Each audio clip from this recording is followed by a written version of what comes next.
Okay, hello everybody. Now here we are, finally, we are at the stage where we are going to set up the listing. To get to this page, go to Inventory, Add a Product. I want to stress a point here. Your page, or any page at all here in Seller Central, may not look exactly the same as this. It might, but it might not. It might look slightly different on different marketplaces, or depending on when you are watching this lesson. I've been selling on Amazon since 2013. Since then, Amazon has changed the way things look multiple times, more times than I can even remember. However, it doesn't matter. Everything is here, even if it doesn't look exactly like this. You can still find everything. On this page, what you are looking for is something that says, I'm adding a product not sold on Amazon, or words to that effect. Click on that, and here you can choose your product category. For this product, it's going to be in the pet supplies category. Pet supplies, and now I need to choose a subcategory. In this case, it's dogs. And now another subcategory. In this case, it's going to be collars, harnesses and leads. And now the next subcategory, collars. And right here, I'm going to choose the type of collar. It's not a bark collar, it's not a choke collar, it's not a head collar. It's either going to be a basic collar or other. Having looked at the other listings for LED dog collars, I noted that most of those, if not all of them, are listed under basic collars. So that's what I'm going to choose. If ever you're not certain of which category or subcategory to choose during this part of the process, look at the other listings of similar products. There are some products that are listed in more than one category. You might see a product where some listings, for example, are in the sports and outdoors category, but there are other listings of very similar or the same products listed in a different category. In which case, how do you know which category to choose? Again, look at the listings. Are most of those listings in one category or the other category? Choose the category where most of the listings are listed in. Okay, let's continue. When you get to this page, you'll notice that we have a few tabs along the top. Any tab with a little red exclamation mark is mandatory. So the information on that tab has some fields that are mandatory and must be filled in. What you should do now is toggle to Advanced View. Product ID. This is where we are going to enter the UPC code and select UPC from the drop-down box. If you prefer, if you're in Europe, you can add a 0 to the beginning of the UPC code and choose EAN from the drop-down box, but it doesn't really make any difference because UPC, Universal Product Code, will work anywhere. Next, product name. This is the title that you created earlier on, and here's mine. I'm just going to grab that. Next thing is the brand name.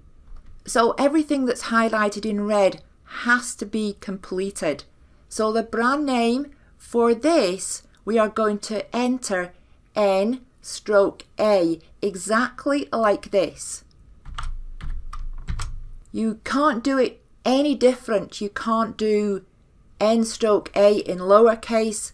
You can't do N-A or N//A. Any variation will not work. It has to be exactly like that.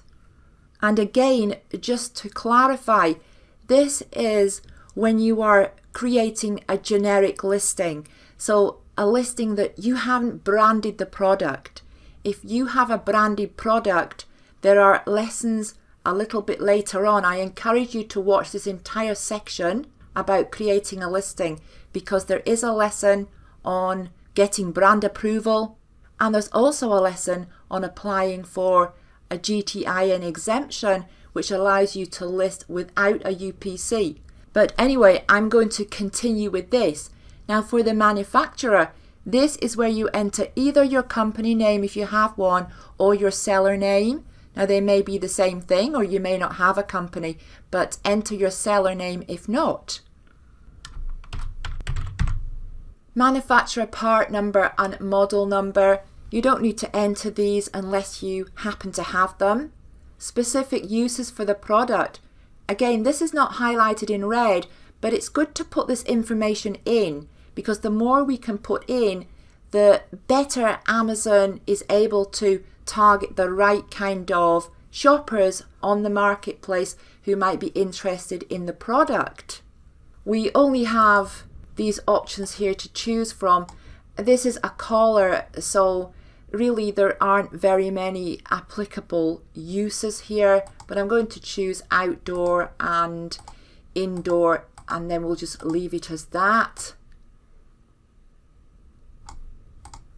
Country, region of origin, that's going to be China if you've sourced it from China. Package dimensions, this is the dimensions of the package with the product inside it. So go ahead and enter those if you have the option here on this particular page. Sometimes the fields for package dimensions are on this page, and sometimes they are on the more details page here in the listing setup. If they're on this page, go ahead and enter them here, including the weight, and the weight is the package with the product inside it. But just make sure that you are selecting the correct unit of measurement. Unit count, how many units are in the package? Well, in this case, there's only one. But if I was selling a pack of 2, that would be unit count 2. But if I was selling a bundle of different components together, or a set, it would still be unit count 1, because that is one product. But if I was selling 2 collars the same in a pack, that will be 2. Hope that makes sense. Okay, so unit count 1, unit count type. Usually this is going to be count. The only exceptions to that would be if you are selling something by weight, or perhaps by some other kind of measurement. But most of the time we are selling it simply by count. Contains food or beverage? No. Contains liquids? No. Item type name? Well, it's just a collar. Model name? It doesn't have a model name. Product warranty? Only enter something here if you are doing an extra warranty over and above Amazon's 30-day guarantee. Age range? So this would be, in this case, it's just adult. If it was a puppy's collar, I would choose puppy. In fact, I'll choose all life stages. Included components. There is a battery in with this. Battery, I'm going to enter that. We're going to be taking care of this battery stuff a little bit later on in the listing setup. Size map, I'm going to say this is medium. Color is orange. Color map, this is also orange. You need to select from the drop down box here. What is color map? It's just the main color of the product, really. Number of boxes that the product will be shipped in. Well, it's one package, so it's just one. If you've got a product that's going to be split up into different parts that are packaged separately, that's what that means. Now these things are optional to fill in, but we're going to fill in as many as we can anyway. Does the product expire? No, it doesn't. Now let's scroll on up and make sure we filled in everything that needed to be filled in. And there's nothing red showing here, and there's no little red exclamation mark up here, which means that we have completed everything that we need to complete. Now, one thing I want to say here, if you purchased your UPC code from the recommended website, you will have received instructions, especially for using with Amazon. Please do read those instructions. In fact, let me just show you here exactly what you get along with your UPC code. This is the email that you will get, and you need to click on download order, and that will download a zip file to your device. And when you open the zip file, it's going to look like this. This is your certificate of authenticity. Your UPC code is on the spreadsheet, or you can just click to open the PDF, it's on there as well. And here are the instructions. The process I have just shown you here will work in almost all cases, but there are a few cases where it may not work and you may get an error message. The instructions tell you how to fix that. If you still cannot fix it, send an email to EaseUPC support and they will help you. They are very much on top of this to make sure that everything works okay with their codes.